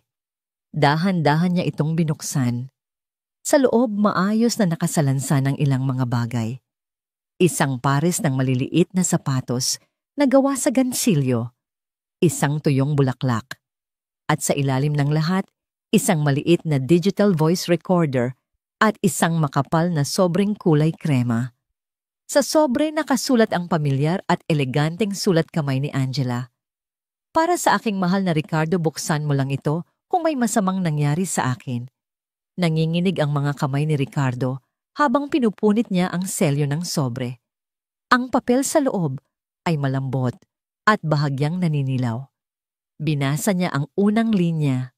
Mahal ko, kung binabasa mo ito, ibig sabihin ay hindi ako nagtagumpay. Ibig sabihin, hindi ko na kayo mayayakap, ikaw at ang ating mga anghel. Huwag kang iiyak. O sige, umiyak ka pero sandali lang. Dahil kailangan mong maging matatag. Kailangan ka ng ating mga anak. Alam kong takot ka. Palagi ka namang takot magmahal, ng buo takot maging vulnerable.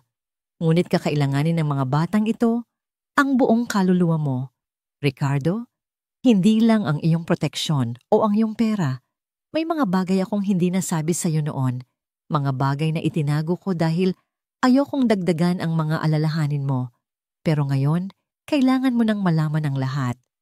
Napahinto si Ricardo sa pagbabasa, ang kanyang paghinga ay mababaw. Nagpatuloy siya. Noong mga unang buwan ng pagbubuntis ko, madalas akong isugod sa ospital. May mga pagdurugo, mga banta ng pagkalaglag. May mga gabing akala ko ay mawawala na sila sa akin. Mag-isa ako sa mga gabing iyon, Ricardo. Masyado kang abala sa paghahanda ng kinabukasan nating tatlo, kaya't hindi ko na sinabi sa iyo ang mga takot ko. Ayokong maging pabigat. Doon ko nakilala si Liza.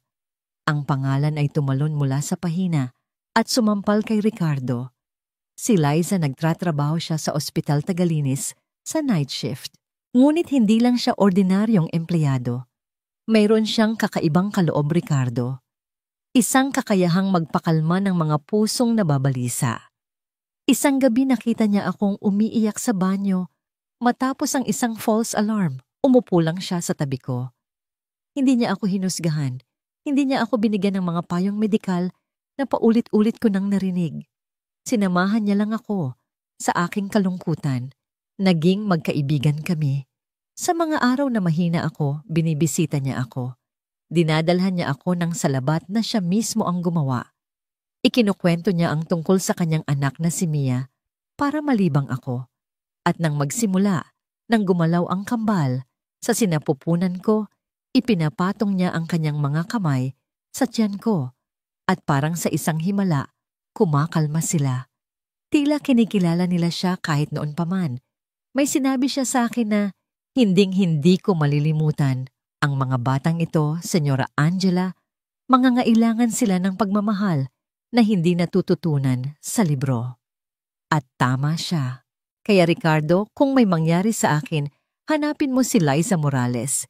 Hindi bilang katulong, hindi bilang yaya, kundi bilang pangalawang ina na kakailanganin ng mga anak natin. Nasa kanya ang isang bagay na hindi kayang bilhin ng pera mo o ng pinakamagagaling na espesyalista sa mundo. Ang kakayahang magmahal ng walang kondisyon. Alam kong sa iyong isipang lohikal, ito'y parang isang kabaliwan. Ngunit pakiusap, magtiwala ka sa akin sa huling pagkakataon. Magtiwala ka sa kung ano ang ididikta ng puso mo kapag nakita mo na siya kasama ang ating mga anak. At Ricardo, mag-ingat ka kay Patricia. Ang pangalan ni Patricia ay tila laso na tumulo mula sa papel. Alam kong kaibigan ko siya. Alam kong aalukin kanya ng tulong. Pero may isang bagay sa kanya na ikinababahala ko. Noong nagbubuntis ako, nagsimula siyang umakto ng kakaiba. Madalas niyang sabihin kung gaano ka mahihirapan na palakihin ang mga bata ng mag-isa. Kung paano niya kayang-kayang akuin ang responsibilidad kung sakali. Noong una, akala ko'y pag-aalala lang. Ngunit napansin ko kung paano niya tingnan ang tiyan ko, kung paano niya sabihing ang ating mga sanggol sa halip na ang iyong mga sanggol. Hindi ako sigurado sa kanyang mga motibo, pero pakiusap, huwag mong ipagkakatiwala sa kanya ang ating mga anak nang walang pag-aalinlangan. Mahal na mahal kita, Ricardo. Mahalin mo ang mga anak natin para sa akin. At tandaan mo, minsan ang mga anghel ay nagbabalat kayong mga ordinaryong tao. Magpakailanman ang iyong Angela. Nabitawan ni Ricardo ang sulat. Ang mga piraso ng puzzle mula sa nakalipas na 6 na buwan ay biglang nagkabit-kabit sa kanyang isipan. Ang tiyansang, pagdating ni Liza, ang koneksyon nito sa kambal, ang uyaying alam nito. Hindi yun pagkakataon, iyon ay isang plano. Isang plano ng pag-ibig mula sa kabilang buhay. At si Patricia, ang kanyang pagpupumilit na paghiwalayin si Liza at ang mga bata, ang kanyang mga banta, ang kanyang pagiging possessive.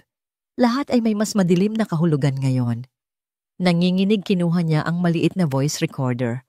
May isang maliit na label na nakadikit dito, Patricia. Pinindot niya ang play. Ang unang narinig niya ay ang boses ni Angela, mahina at pagod. Angela, recording October 14. Nasa ospital ulit ako. Dumating na naman si Patricia nang hindi ko inaasahan. Sumunod ang boses ni Patricia, matamis, ngunit may pahiwatig ng pilit. Angela, darling, you look pale. Sinabi ko na kasi sa'yo, you should let me handle things. Ako na ang kakausap sa mga doktor. I can even talk to Ricardo's corporate lawyers para ma-set up na ang trust fund ng mga bata.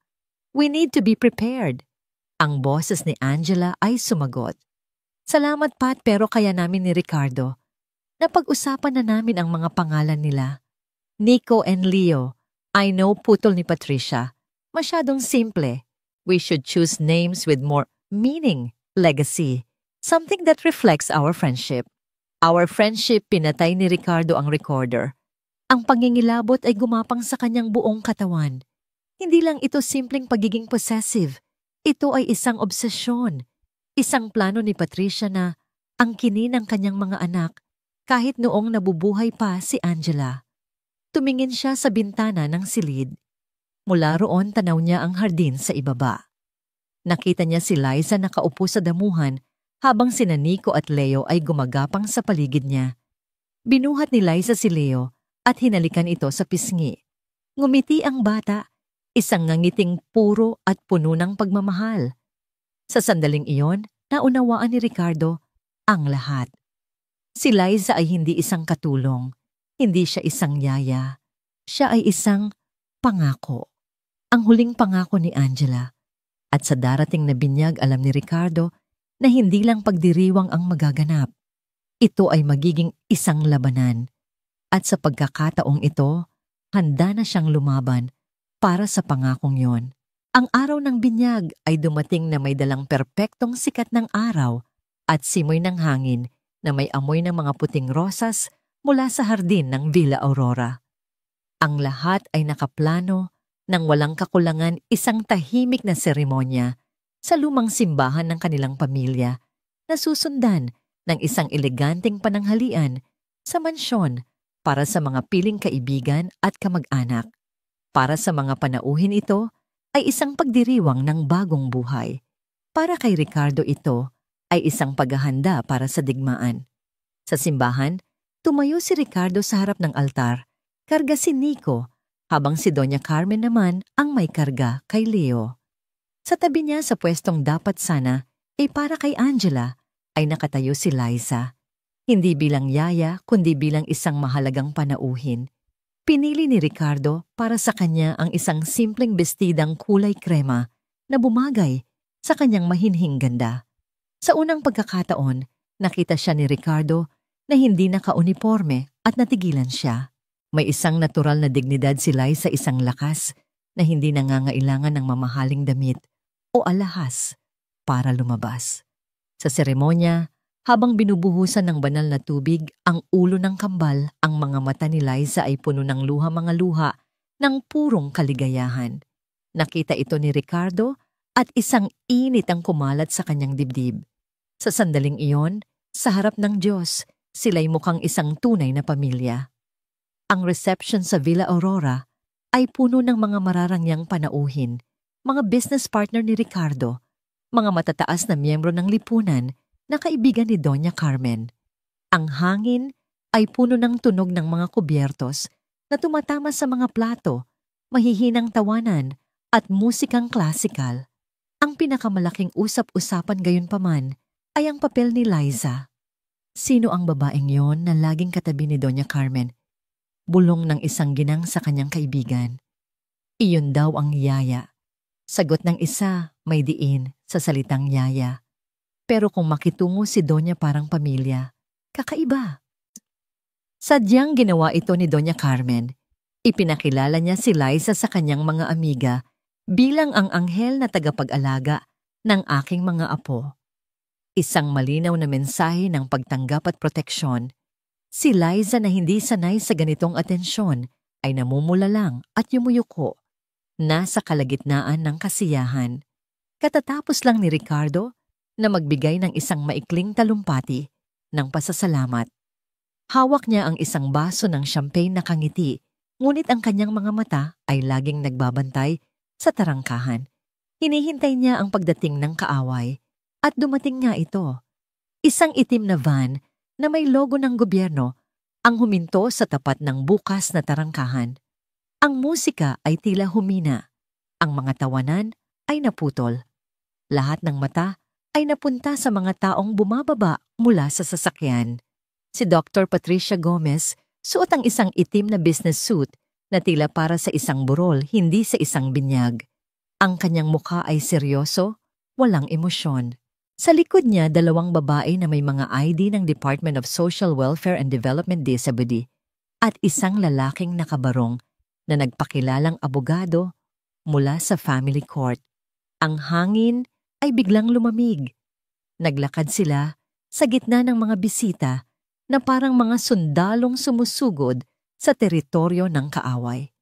Ang kanilang mga sapatos ay tumutunog sa damuhan, isang martsa ng kapahamakan. Huminto sila sa harap ni Ricardo na ngayon ay nakatayo na, kasama si Doña Carmen at si Liza na nasa likod niya. Patricia, sabi ni Ricardo, ang boses ay kalmado ngunit puno ng panganib. You were not invited.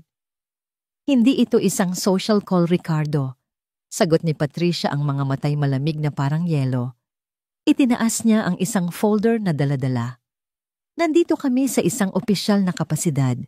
Ang abogadong kasama niya ay humakbang pasulong. Mr. Ricardo Rivas, ako po si Attorney Mendoza. May dala po kaming court order. Inabot niya ang mga papeles kay Ricardo.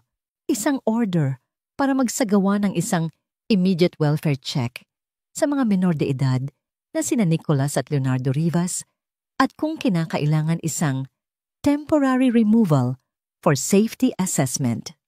Ang mga salita ay parang mga bomba na sumabog sa gitna ng pagdiriwang. Isang kolektibong hininga ng gulat ang narinig mula sa mga panauhin.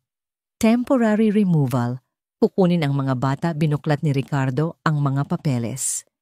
Nakasulat doon ang mga formal na akusasyon: parental neglect due to excessive work, emotional endangerment, at ang pinakamasakit sa lahat, exposure to an unvetted and unqualified caregiver with questionable motives.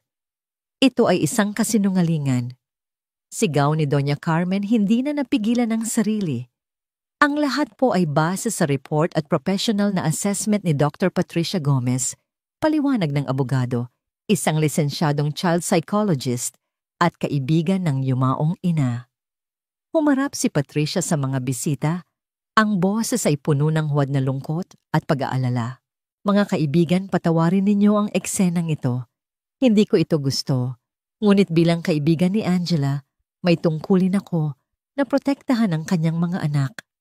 Ang kanilang kapakanan ang pinakamahalaga sa lahat. Ang kanyang mga salita ay binalot sa kabanalan idinisenyo para makuha ang simpatya ng mga manonood. Ang ilang mga bisita ay nagsimulang magbulungan ang kanilang mga tingin ng pagdududa ay napunta kay Ricardo. Isa sa mga social worker ay nagsalita na, Mr. Rivas, kailangan po naming makita ang mga bata at kailangan din po naming makausap ang caregiver na si Liza Morales. Lahat ng mata ay napunta kay Liza na ngayon ay namumutla na katayo sa likod ni Ricardo na parang isang ibong takot na takot. Kailangan naming tiyakin na ang kanilang kapaligiran ay ligtas at malusog. Pagpapatuloy ng social worker, ang tono ay propesyonal, ngunit walang init. Base sa report, may panganib sa kanilang psychological well-being. Kung mapatunayan namin na may basihan ng report, kailangan naming pansamantalang dalhin ang mga bata sa isang ligtas na lugar habang isinasagawa ang mas malalim na imbestigasyon. Pansamantalang dalhin ang mga bata. Ulit ni Ricardo, ang bawat salita ay mabagal at puno ng nagbabantang galit. Ang kanyang mga kamao ay nakakuyom sa kanyang gilid. Ang kasiyahan ay naging isang korte. Ang mga bisita, ang mga hurado, at ang kanyang mga anak ang nakataya. Sa gitna ng lahat ng ito, si Patricia ay nakatayo. Ang mukha'y isang maskara ng kabutihan, ngunit ang kanyang mga mata. Sa mga mata niya nakita ni Ricardo ang tagumpay, ang matamis na lasa ng paghihiganti. Walang aalis dito, nakasama ang mga anak ko. Ang boses ni Ricardo ay hindi pa sigaw. Ito ay mahinahon, mababa at puno ng isang bakal na determinasyon na nagpatigil sa lahat. Humakbang siya pasulong, nagsilbing pader sa pagitan ng mga opisyal at ng daan papasok sa mansyon kung nasaan ang nursery Mr. Rivas, huwag po nating idaan sa dahas, sabi ng abogado. May court order kami. Kung hindi kayo susunod, maaari kayong makasuhan ng obstruction of justice. Kung gayon, kasuhan ninyo ako. Sagot ni Ricardo, hindi kumukurap. Pero bago ninyo subukang hawakan ang mga anak ko, pakinggan niyo muna ang sasabihin ko. Humarap siya hindi sa mga opisyal, kundi sa mga bisitang nanonood na ngayon ay mga saksi sa isang pampublikong paglilitis. Lahat kayo rito ay nakakakilala sa akin. Alam ninyo kung gaano ko kamahal ang aking yumaong asawa, si Angela. Ang boses niya ay nagsimulang manginig sa emosyon at ang babaeng ito, itinuro niya si Patricia, ay nagtatago sa likod ng pangalan ng asawa ko para sa kanyang sariling masamang hangarin. Ricardo, you're hysterical. You're not thinking clearly. Sabi ni Patricia umaarteng nag-aalala. Ako pa ang hindi nag-iisip ng malinaw. Ngumisi si Ricardo isang nangising walang saya. Inilabas niya mula sa bulsa ng kanyang coat ang isang sobrang kulay krema, ang sulat ni Angela. Bago namatay si Angela, nag-iwan siya ng isang sulat. Isang sulat na naglalaman ng kanyang huling habilin. Nawala ang nangiti sa mukha ni Patricia. Isang kislap ng takot ang dumaan sa kanyang mga mata. At gusto kong marinig ninyong lahat. Pagpapatuloy ni Ricardo ang boses ay lumalakas kung ano ang totoong sinabi ni Angela tungkol sa kanyang matalik na kaibigan. Binuksan niya ang sulat at nagsimulang magbasa. Ang bawat salita ni Angela ay umalingaw-ngaw sa tahimik na hardin. Mag-ingat ka kay Patricia. Alam kong kaibigan ko siya, pero may isang bagay sa kanya na ikinababahala ko. Napansin ko kung paano niya tingnan ang tiyan ko, kung paano niya sabihing ang ating mga sanggol sa halip na ang iyong mga sanggol. Pakiusap, huwag mong ipagkakatiwala sa kanya ang ating mga anak.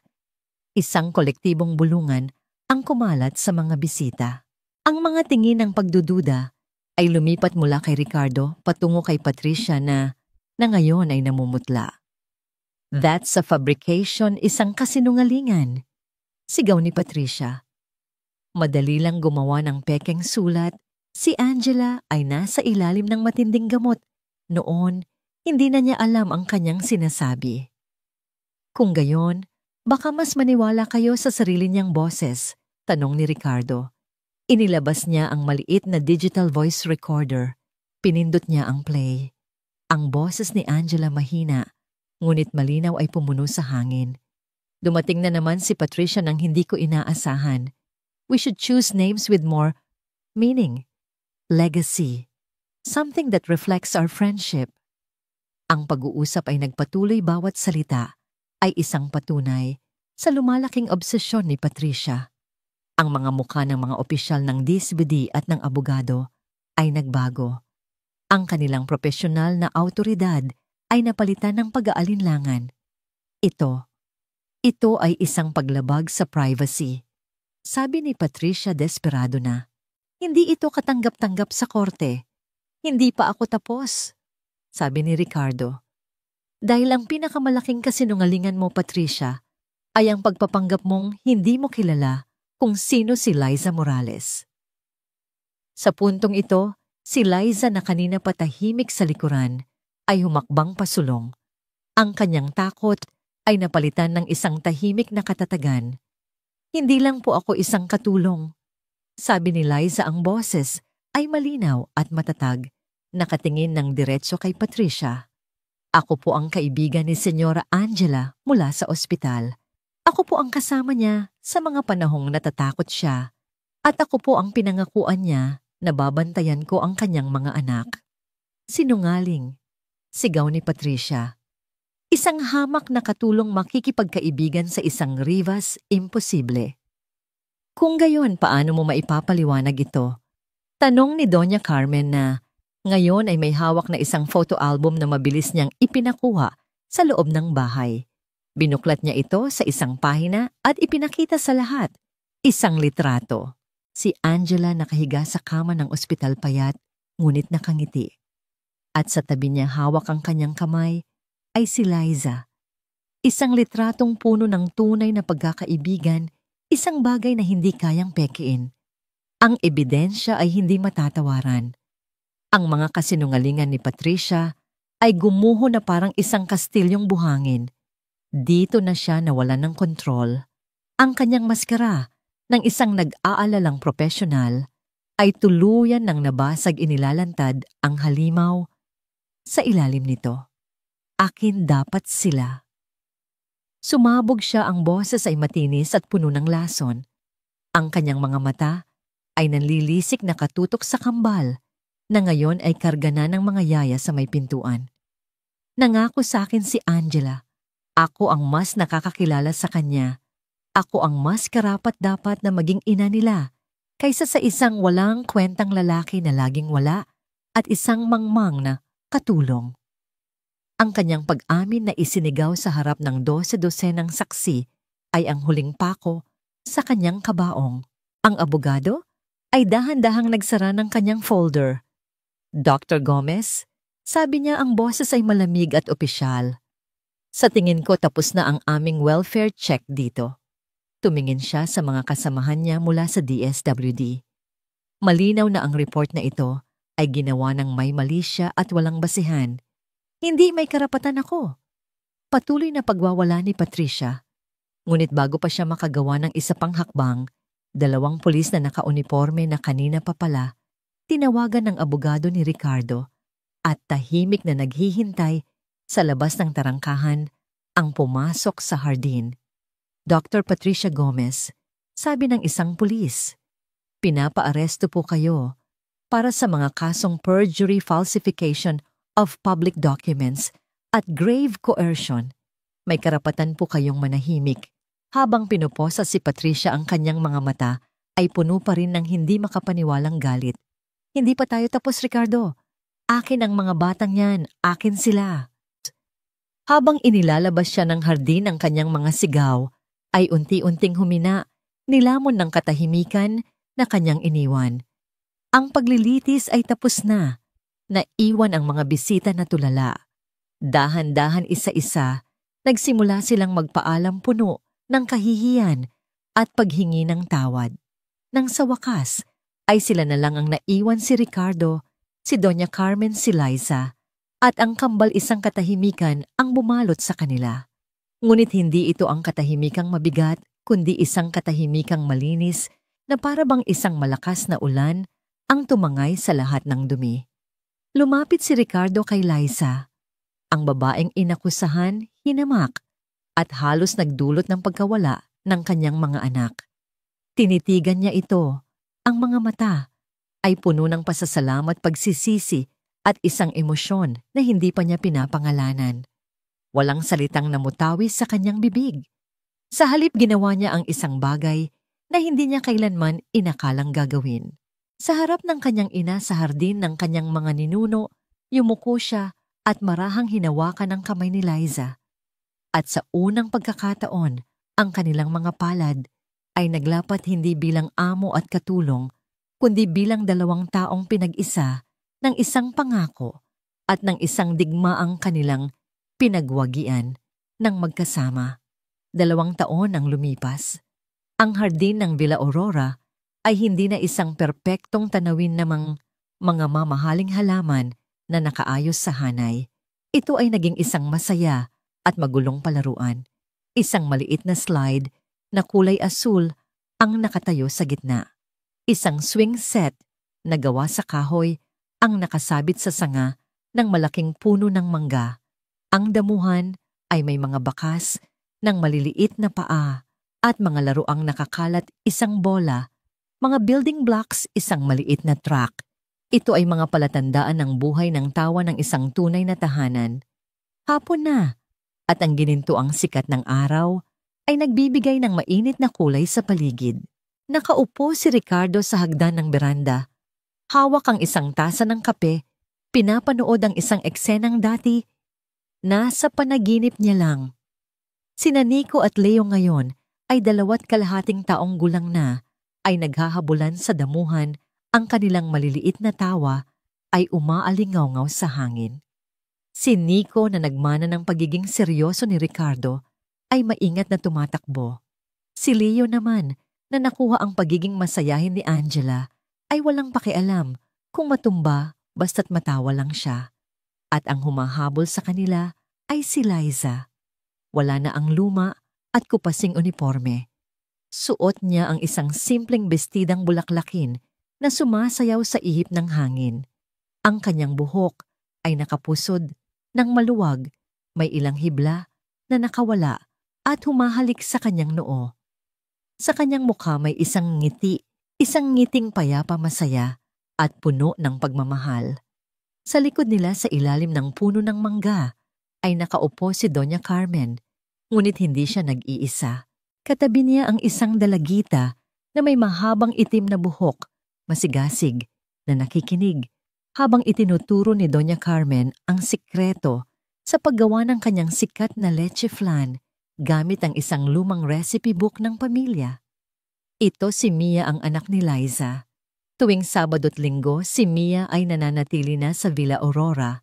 Si Doña Carmen na mismo ang nag-alok na pag-aralin siya sa isang eksklusibong paaralan sa Maynila. Sinasabing ang isang matalinong bata ay hindi dapat masayang at ang isang pamilya ay dapat magkakasama. Ang salitang pamilya ay hindi na isang salitang may limitasyon para sa kanila. Ang kaso laban kay Patricia ay naging isang malaking iskandalo sa kanilang sirkulo. Napatunayan sa korte ang kanyang pattern of behavior at may iba pang mga pamilya na lumantad at nagbigay ng testimonya laban sa kanya. Natanggalan siya ng lisensya at ngayon ay nagsisilbi ng sentensya para sa kanyang mga krimen. Ngunit sa Villa Aurora, ang pangalan niya ay hindi na binabanggit. Siya ay isang multo ng nakaraan, isang bangungot na kanilang nalagpasan. Daddy, Daddy! Sigaw ni Leo tumatakbo palapit kay Ricardo, ang mga braso'y nakataas. Binitiwan ni Ricardo ang kanyang tasa at sinalubong ang anak. Binuhat niya ito at itinaas sa ere na sinuklian ng malalakas na halakhak ni Leo. Lumapit din si Nico, yumakap sa binti ng kanyang ama. Ako naman, Daddy, sabi nito. Okay. Tawa ni Ricardo. Isa-isa lang, baka matumba tayong lahat. Lumapit si Liza, ang mukha'y bahagyang pinapawisan ngunit nagliliwanag. Ricardo, baka mahulog ang mga bata. Hayaan mo sila, sagot ni Ricardo nakangiti. Masaya sila. Inabot niya ang kanyang kamay at hinawakan ang kamay ni Liza. Ang kilos na yon na dati nakakagulat ay natural na ngayon. Sa loob ng 2 taon ang kanilang relasyon ay dahan-dahang namulaklak. Nagsimula sa pasasalamat, naging pagkakaibigan at ngayon ay isang bagay na mas malalim pa. Isang gabi mga 6 na buwan na ang nakalipas habang pinapanood nila ang natutulog na kambal. Sinabi ni Ricardo ang mga salitang matagal nang nasa kanyang puso. Hindi ko na kayang isipin ang buhay ko, ang buhay ng mga anak ko nang wala ka, Liza. Hindi siya sumagot. Ngumiti lang ito, isang ngangiting nagsasabi ng lahat. Ngayon sa hardin, habang papalubog na ang araw, dinala ni Ricardo si Liza sa isang sulok malapit sa mga puting rosas na paborito ni Angela. May gusto akong ibigay sa'yo, sabi niya. Mula sa kanyang bulsa, hindi isang sing-sing na may diamante ang kanyang inilabas, kundi 2 simpleng silver bracelet. Ang isa ay may nakaukit na Nico at ang isa naman ay Leo.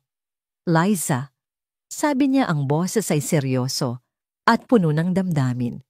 Hindi ako nag-aalok ng kasal para palitan si Angela. Ang lugar niya sa puso ko ay mananatili magpakailanman. Tumingin siya sa mga mata nito. Niyayaya kitang magpakasal dahil sa kung sino ka. Dahil ikaw, si Liza. Dahil kailangan ka namin ako, si Nico, si Leo. At sa tingin ko, kailangan ka rin ni Mia na makitang masaya at buo. Kinuha niya ang kamay nito at isinuot ang 2 bracelet. Hindi kita niyayayang maging stepmother nila. Matagal ka nang ina sa kanila. Niyayaya kitang bumuo tayo ng sarili nating pamilya. Sasamahan mo ba ako, Liza? Ang mga luha ay malayang dumaloy sa mga pisngi ni Liza, ngunit ang mga ito'y luha ng kaligayahan. Wala siyang sinabi. Tumangulang siya ng paulit-ulit ang kanyang nangiti, ay mas maliwanag pa kaysa sa papalubog na araw. Sa sandaling iyon sina Nico at Leo ay tumakbo palapit sa kanila, hindi naiintindihan ang nangyayari, ngunit nararamdaman ang kaligayahan. Yumakap sila sa mga binti ni na Ricardo at Liza, lumilikha ng isang magulo, ngunit perpektong yakap ng pamilya.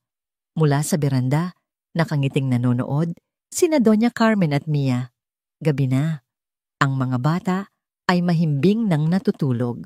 Sa opisina ni Ricardo, sa ibabaw ng kanyang mesa, ang litrato ni Angela ay naroon pa rin nakangiti, nasa isang eleganteng silver frame. Ngunit sa tabi nito, may isa ng bagong litrato. Isang litratong kuha nung hapong yon sa hardin si Ricardo at si Liza, magkayakap habang buhat-buhat nila ang kambal, at sa likuran nila ay sina Dosa Carmen at Mia nakangiti. Ang luma at ang bago, ang nakaraan at ang hinaharap, ang pag-ibig na nawala at ang pag-ibig na natagpuan. Lahat ay magkakasama sa isang larawan.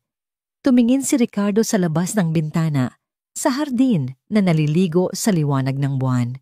Ang mga puting rosas ni Angela ay namumukadkad, at sa tabi ng mga ito, may mga bagong bulaklak na itinanim ni Liza, mga sampagwita na ang bango ay humahalimuyak sa hangin ng gabi. Isang pamilya na binuo mula sa abo ng kalungkutan, pinatibay ng mga pagsubok at diniligan ng isang pag-ibig na mas malakas kaysa kamatayan. Hindi lahat ng anghel ay may pakpak.